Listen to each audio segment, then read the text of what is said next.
Well, look, this has got to end, but you shake your head about this bloke Maguire, a history of bringing, can you believe this, Chinese Communist Party members into the New South Wales State Parliament. According to his pecuniary interest records, he received money from Chinese local government officials for multi-jet-setting junkets to China.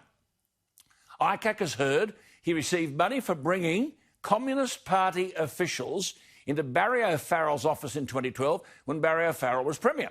And the same Communist Party officials helped pay for a September trip in 2009 to China. But listen to this. In 2013, he hosted a press conference inside the Parliament House for a visiting United Front Work Department official. The United Front is a network of groups and individuals influenced and controlled by the Chinese Communist Party and used to advance the interests of the Chinese Communist Party. And this bloke, Maguire, is hosting a press conference for them. At the time, all part of a propaganda attempt to counter the narrative of the Dalai Lama, weeks before his scheduled visit. And as you know, for as long as Tibet has claimed independence from China, the Dalai Lama has been ostracised from many countries. Here was an MP from Wagga in our Parliament House hosting a press conference for an arm of the Chinese Communist Party as a propaganda exercise against the Dalai Lama. I mean, it's bottom of the birdcage stuff. But look, back to the process here. The federal Liberal MP for the seat of Mackellar, Jason Falinski, who succeeded Bronwyn Bishop, has called for ICAC to be abolished, saying it's a kangaroo court and it was ruining the lives of innocent people. He joins us. Jason, good evening. Thank you for your time. No, and I can't argue against that. I mean, they've been wrong too often, haven't they? Alan, I read your article in today's Telegraph, and I've got to say you said what I've thought for many years, just more eloquently and more compelling than I could say it. You're absolutely right about this. But nonetheless, I say to you, what could be done? Gladys Berejiklian and Michael Baird had unlimited opportunities to rectify the wrongs and reform the operations. They did nothing. And here are high-profile, innocent people amongst us who still have findings of corruption registered against them. Now, you're saying rather than reform it, abolish it and start again.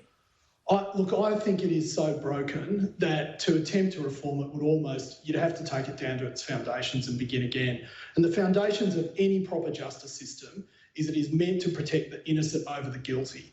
I really query how any sensible human being could possibly argue after the last week that that's what the Independent Commissioner Against Corruption is still doing. So, I mean, nothing should be public until evidence given in camera establishes a strong case for the matter to go to the DPP to deliberate on possible prosecution. And you say every time Labor and the crossbenchers say we need a federal ICAC, you stand up and say, well, what about the lives of New South Wales ICAC is destroyed? But nonetheless, what should happen and will it happen? Well, look, I think what you and Chris Merritt were talking about is absolutely right. There should be a right of exoneration. There should be a right of going back to the first principles. And, you know, the reason that ICAC keeps getting turned over in every court of law is that it was never subjected to the standards of evidence that our justice system has had for 1,000 years. And those standards of evidence are there to protect the powerless against the powerful.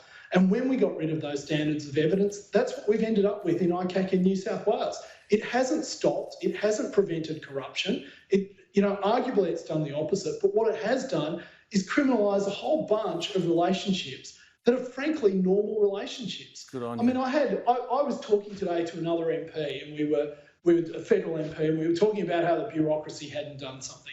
And he joked with me, you know, we better watch what we say on the phone because you never know who's listening. Absolutely. That's the sort of stuff that people used to say under totalitarian regimes. Absolutely. It's got to stop. Well done. You keep at it. We'll keep at it, Jason. Innocent people have got to be protected. Extraordinary. There he is, Jason Falinski, the federal member for Mackellar.